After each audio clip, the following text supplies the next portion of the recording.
Hi, my name's Mark. I'm one of the pastors here at Trillium. If you've been watching the video series, you know we've gone through something called a Seasons of Giving. And in a Seasons of Giving, we looked at 4 themes towards a practice and a spirit of generosity. Time to grow, time to give, time to share, time to live. And I was trying to figure out how to connect these themes of Seasons of Giving with the themes of Advent, which are hope, peace, joy, love. I showed it to one of my colleagues. She wrote them out and put them together, and all of a sudden we realized that the themes really match up lovely. You know, in a sense, the themes of Advent are the fruit of the Seasons of Giving. So for instance, a time to grow, the fruit of that is hope.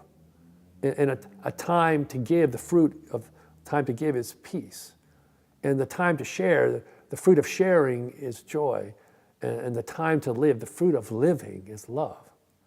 They really come together in a really profound way. If you put them down in their simplest form, everything looks so simple. It really is. You know, a time to grow and its fruit, hope.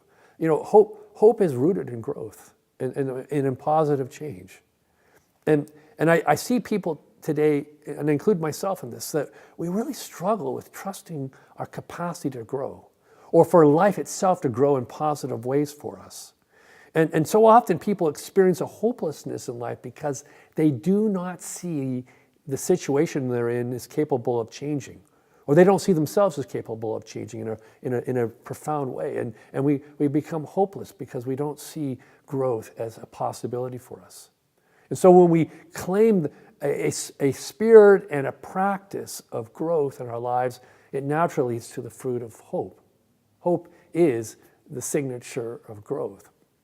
And I was reminded of a situation a couple years back in my front yard.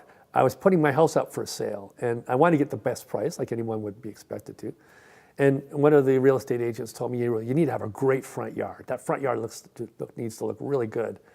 And the problem for me is my front yard always started off well in the spring, but by the end of summer, it was a wasteland, a desert. You know, no grass hardly at all there. Certainly no green grass. Between drought and grubs, it was a wasteland. And I came to realize that I needed more topsoil. So like a lot of people, I finally dealt with this in selling my house. I had them drop a couple of yards of topsoil in my front yard. It's just a little front yard. And I raked it out and poured on the grass seed. And then the next morning, I'm out there peering down. Where's the green? Where's the green shoots? What's going to happen here? And every day I came out to look, and of course, nothing, right? Nothing. Day after day after day. And as this goes on, even though intellectually I know it takes a certain amount of time for grass seed to manifest itself, nonetheless, I could feel this hopelessness going on inside of me, to the point where I was filled with a kind of despair. I got a crummy front yard. I'm not going to get the best money for my house. And then one morning I got up not expecting anything, and I looked out the front window, and I saw the front yard, all this green popping up. And I felt this joy, this freedom.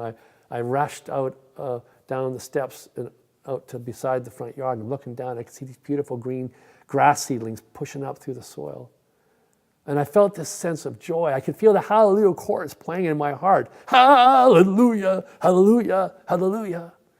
But most powerfully, I think I felt this peace of mind, peace. Because I realized that the process of life had taken hold. Something powerful was growing in my front yard. You know, God has planted amazing seeds in us. That's what the testimony of our faith tells us. God has planted these amazing, amazing seeds in us. And our hope is in trusting that these seeds are going to eventually germinate and then push up as seedlings through the surface of our lives. And our peace of mind comes to us when we finally see the first emanations of this green life that's in us, this beautiful life that God has placed in us. Jesus promises us that if we trust God and we place our confidence in the life that God has planted in us, that good fruit will come to us. In fact, that good fruit isn't just meant for us. It will wave through us in the blessings of God out through us to our neighbor and to the world with the promise that it will come back again.